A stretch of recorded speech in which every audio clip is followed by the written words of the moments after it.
মুখে দিকে দেখায়। আসসালামু আলাইকুম বন্ধুরা, আজকে কোনো রান্নার ভিডিও নিয়ে আসিনি। আজকে পাঁচ ফোড়ন কিভাবে বানাই আর সেভাবে সেই ভিডিও নিয়ে চলে এসেছি। দেখুন কিভাবে পাঁচ ফোড়নটা বানাইছি, আপনারা দেখতে থাকুন।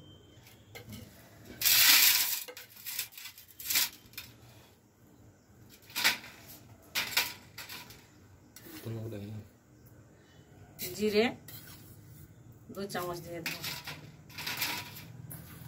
মৌরি 2 চামচ, 4 চামচে মাপ করে দিয়ে দেবো, মেথি 2 চামচ দিয়ে দেবো,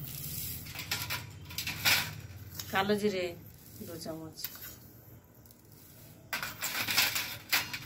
রাঁধুনি দিয়ে দেবো 2 চামচ।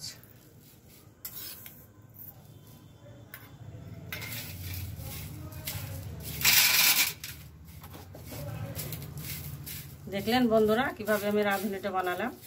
পাঁচ ফোড়নটা রাঁধুনি দিয়ে সবকিছু দিয়ে মশলা এই কৌটোর মধ্যে ভরে নেব।